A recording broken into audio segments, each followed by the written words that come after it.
and that sort of seemed to give me superhuman power. Most episodes of The Pace Invader focus on what I guess you'd call the everyday runner, the people juggling work, family and life in general, while still finding joy, some identity and purpose in running. And those stories matter because they prove that the sport belongs to everyone. But I bumped into my next guest while running Dunstable Downs Parkrun. We ran side by side most of the way through, and we had a chat afterwards.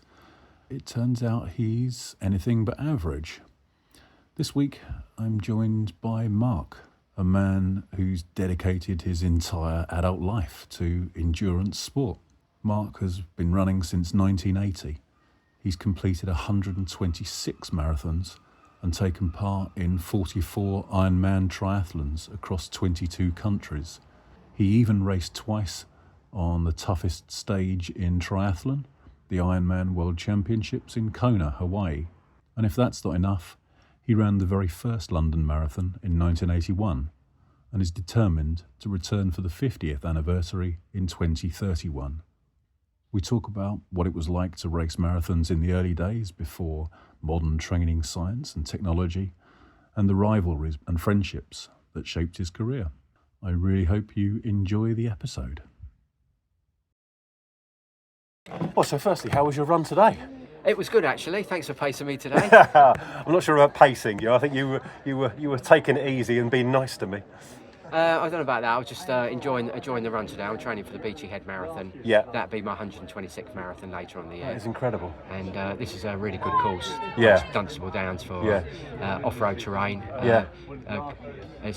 Scenery is really nice today. Some days it's really cloudy. Yeah. I've done it in winter here, and it's not too clever, is it? No. It gets icy in places and then muddy in others, and it's not a fun one. But I do like that, the difference in terrain, the difference in surfaces, different conditions. Yeah, absolutely. It's good to see other people, someone overtakes you, why have they overtaken you, what they're doing different. Yeah. And if they're not running so quickly. Did you see the guy fall at the I did, at the actually. start? I was right behind him. And, I was just behind you, actually. And, okay. And I'm sure he's the chap that in the changing room said he's got, or the toilets, he said he's got some new trail shoes on. So I don't know where he was breaking them in today. But, right, but, okay. He certainly broke them in there. Yeah, I mean, it was a U-turn on an adverse camber, and he took it a bit sharp, really. He did a bit, Whereas normally I take it a bit wider, so I've got my extra little bit of speed. safety. Yeah, rather than landing in the brambles, really. Yeah. I think on the way round, you said you've been running, 40 years? 40, I started in 1980, so that's 45 years this year. I heard about the first London Marathon, decided to enter it. There was, I believe, less entries applied for the marathon than the actual marathon itself. 6,800 finished the marathon. I was one of those. Yeah. I finished it with no watch. I didn't use a watch. There was no gels. No, of course. No sweets being given out. It's a cold, wet day. Got to about 18 miles, felt like packing up. I hadn't done enough training. I went to the library back in the day, no internet. There was lots of books about running, and all the books were saying about running as a junior, running middle distance, running track and field, running cross country, running 5 miles, 10 miles, half marathons, and then building up to the marathon. Well, I hadn't even done a running race. I went to a couple of running clubs, and they really tabooed me and said, well, no, really, you need to respect the marathon. Yeah. So got to about 18 miles, thinking about packing up, and saw my brother. He gave me a card and said, you can carry on. And at the back of my mind thinking, I've got my running number on, I can get free transport back to the finish to get my bag. And then these two particular runners ran by me at that moment that tabooed me in a running club 6 months before and said, no, you really need to respect it. They had their running club colours on. Spurred you on. So it spurred me on. I chased them for a few miles. I was getting a bit emotional, energy levels were low. Pretty cold back then as well. It was cold, we didn't have the cotton t-shirts. It's funny the things that can motivate you. And then just shortly after I passed them, I thought, wow, I've overtaken them now. And then I remembered this moment when my teacher said I would never run a marathon. Yeah. I forgot about it when I entered the marathon. I completely forgot about it during the training. Yeah. Even when I saw my brother, and my energy levels were so low, I was digging so deep. Yeah. And that sort of seemed to give me superhuman power. I don't think I was running much quicker, but it managed to get me across the finish line. Yeah. I thought, I can do better next time. Yeah. I can beat those two. And I've been running ever since. Yeah, like I say, it's funny the things that motivate you. Myself and my other half both did Brighton last year, and both had a nightmare of a run.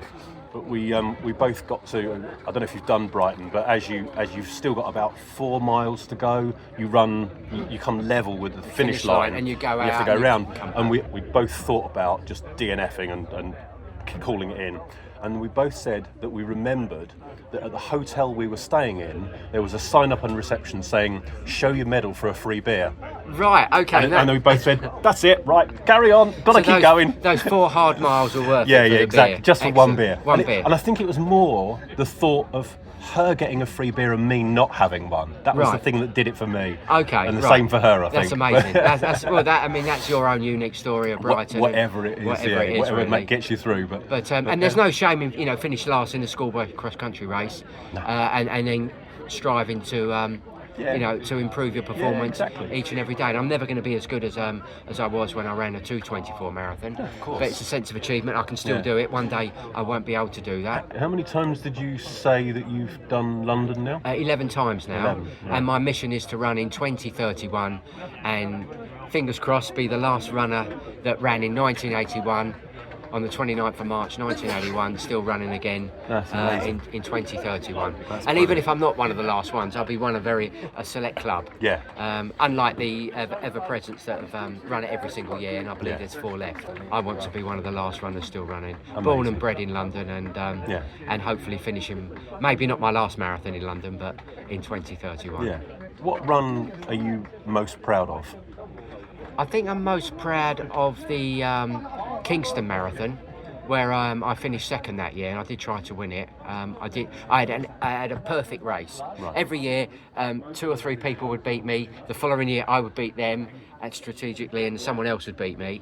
My training hadn't gone well. I was really disappointed. I'd always been in the top 6 or 8 in the Kingston Marathon, and I just executed a really good race. And unfortunately, Hugh Jones, who'd won London a few years before, in about 2:11, beat me on that day. Yeah. But Was it close? Pretty close. I couldn't have done any better, really. Right. I think I would have outsmarted him at the end. I think. Yeah. I'd have kept slow, and then I'd have had, because I was nearer my maximum, I think I'd have had that bit of change of pace. Where he was running slower, I think he may have not been able to change and get out of that gearing. And we did our little chat at the end, because the year that I was actually an official marshal at one of the crossovers, a lot of people were crossing before the first lead car came, and the barriers fell down, and it was a bit chaotic, and people were trying to get through. Barriers were lifting up. I managed to divert the lead car and Hugh Jones, and everyone followed a slightly different route of the marathon, which was be it slightly further. He tried to find out who that person was, because he could see what was going on. He was literally running sub 5-minute miles, running up to these barriers. He had nowhere to go, really. And then it was only 20 years later that he found out it was me. And it was only me that knew the story, and him knew the story, and the London Marathon organisers. We had a bit of a chaotic one at Berlin Marathon last year, where there was people crossing all over the place. My other half managed to knock someone over who crossed randomly. I mean, there was nothing she could do about it. Obviously, it was I think we had like 50-odd thousand there last year. Yeah, it's a big field. And it was crazy busy. It was pretty badly organised as well, to be fair. And but the crossings were dreadful, all over the place.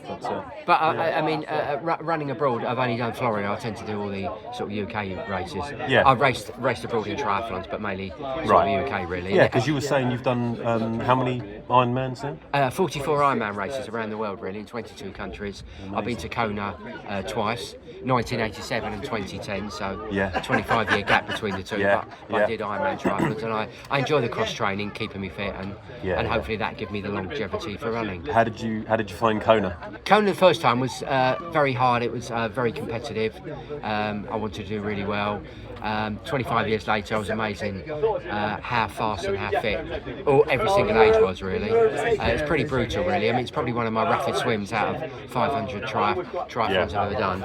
And everyone was just besotted with seconds and seconds. And I was amazed how many people looking at their watches, you know, every 300 or 400 metres in the run. And I'm thinking, well, why are you doing that, really? You should really be running on feeling. And what do you say to people who are getting into running later in life, like myself, in terms of either motivating them to start or keeping them motivated to continue? Well, I think you're quite fortunate if you start later on in life. You've got fresh legs. You can always see someone like me that's been running 44 years. We tend to shuffle along. I get the odd ache and pain, but I don't get very few injuries. But I don't have that springiness that someone like yourself when you start. And I can often tell someone that later on in life, not necessarily yourself, but they tend not to. They have that springiness about them. They're more like a younger runner, really. Right. Okay. And if you're sensible and you don't overdo it and you build up slowly and you listen to your body and don't run through know the difference between an ache and a pain and a niggle and an actual injury. Yeah. There's no reason why you can't keep improving for 6 or 7, 8 years. I think I tend to go with a 3 strikes and you're out rule with niggles. Right. So when I'm running, if I think, that was a twinge, I think it'll carry on. If I feel it again, I really pay attention to it, and then if it twinges a third time, that's it. Stop, wait, and let's go and investigate and see what the actual problem is. But sometimes I want to go, and that's wise, because sometimes I want to go out and do a hard run, and my legs are not feeling it, or my energy levels are not, or my mentally, so there's lots of different areas to focus on. When you're training, do you generally run solo, or do you always run with a group? I run with late and fun runners a couple of times a week, but I do like to run on my own, so I'm listening to my own body and that sort of thing, really. I don't run to music. I tend not to use my phone apart from stopping to take a few pictures, but I do tend to listen to my body a lot more. When I've listened to music or I've listened to a podcast, I get back and think, I've got a bit of a niggle or an ache or a soreness, and I didn't really notice it at the time, so it tends to mask that. Yeah. But it's not. I'm not saying you shouldn't necessarily run to music. No, sure. I like to train indoors on a bike, maybe on a rowing machine to music, but I'm less likely to get injured. You feel need. But with running, I feel the need to just here and now, and also sometimes just to reboot the mind. It's a great way of, whether it's open water swimming or running, it's just a great way just to reboot the mind, not think about anything else, especially an off-road event like Parkrun at Dunstable Downs today. You've really got to look about all your footing, so you haven't got to be thinking about 100%. You need the DIY jobs that got to be done later on today and stuff. What do you think about while you're running? I think about my breathing. I think about my arm action. I think about the pitter patter of my feet.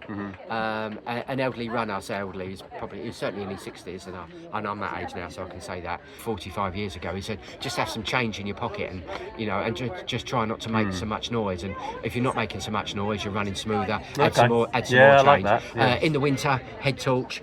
Make the beam pretty big. And if your head's bobbing like Paula Radcliffe, try to reduce that head motion. Yeah. And that's reducing impact. That's just making you more efficient. Yeah.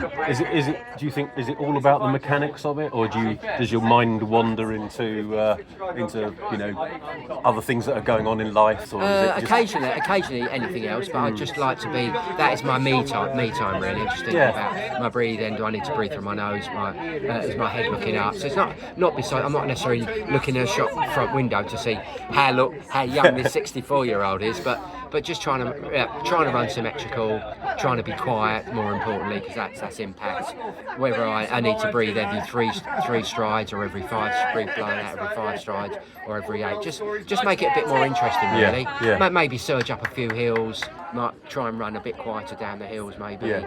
What do you think over the years you've sacrificed for running and triathlons and everything else? Maybe the odd party, maybe leaving a party later on the evening. In terms of running, I can and triathlon, I can certainly eat quite healthily, and I do like cake and hot chocolate and things like that. But I don't really feel like I've really lost out on. No. And when I travel around the country, on holiday or abroad for triathlons and races, tend to get the race out of the way and Then enjoy yourself. Enjoy myself, whether it's Ironman Arizona and seeing the Grand Canyon, or Yeah. whether it's Disneyland and doing the Disney Marathon and then going around Disney afterwards, or whether it's Florida and swim with the dolphins or going fishing. It's a great way to meet really interesting people from all walks of life, Absolutely. all ages, all abilities, all aims, Yeah. all aspirations, Yeah. and hundreds and hundreds of charities, really. What do you think about parkrun? A park run's absolutely amazing. I wish it was around back in the day when I used to run 15 minutes. Yeah. But it's a great social event. People sort of meeting all sorts of people, really. Yeah. And it's amazing. Sometimes you can not even mention to you, Daniel, where I'm off to next week, and then suddenly bump into you next week. And out of I don't know how many park runs there are. 1,000? Is there 1,000? I think it's about 1,000. Yeah. 1,000, yeah. You could go, so you could have an opportunity of 1,000 races around the UK and abroad. Yeah. And bump into some. I know my brother. He bumped into someone. I think in 4 weeks he bumped into them 3 times. 3 random, be it fairly close to home, but what are the chances of that, really? Yeah, my partner just bumped into someone just now who she's run as a blind leader, blind runner guide, in Weymouth. Okay. And she met a friend of hers here just now. I don't know how they got chatting, but they did. It's amazing, and, isn't it? Yeah. Just got chatting to people. We always listen out for the where's everyone from, Yes. tourists. Yeah, and it's think, always nice. That's interesting. Yeah, it's always nice to know that someone's their first time, it's 100th, their 250th, why they're doing it, and everyone's got their own unique reason for running. And if we sit back here in 10 years' time, I might have a different reason why I'm running them, really. Yeah, exactly. What do you think is your most immediate next goal? I know you were saying obviously you want to be doing London in 31, but what's the next on the list? I've got Beachy Head at the end of October. Yeah. At the 125 marathons I've run, that's the only one I haven't got under 4 hours. I'd like to get as close to 4 hours as I can, possibly. I did the Snowdon Marathon back in 1987. I ran 3:01 there, so you can see the sort of calibre, really. Yeah.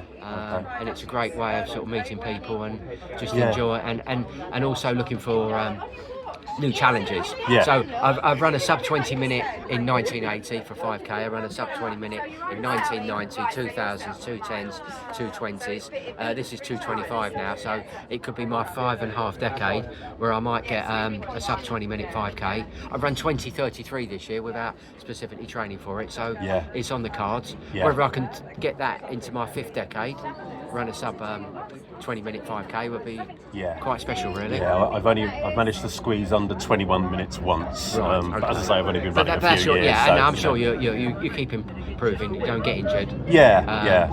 I think I don't think I'll get under 20 now, but you never know. You never know. It's all on the day. You can never keep tell. on trying. Well, my advice to you then is, have a good warm up, and on the day, if you feel like you're flying, then just keep going. But you definitely need a good warm up. It's certainly not going to be a Dunstable, I can tell you that. No, it's definitely not Dunstable. It's been great meeting you today, Daniel. Yeah, absolutely. It's been really great to hear your story. Yeah, and as I say to everyone, I'll see you at the races. Absolutely. Wherever that might be. Thank you so much for your time. It's been a pleasure. Really appreciate it. Cheers. Bye.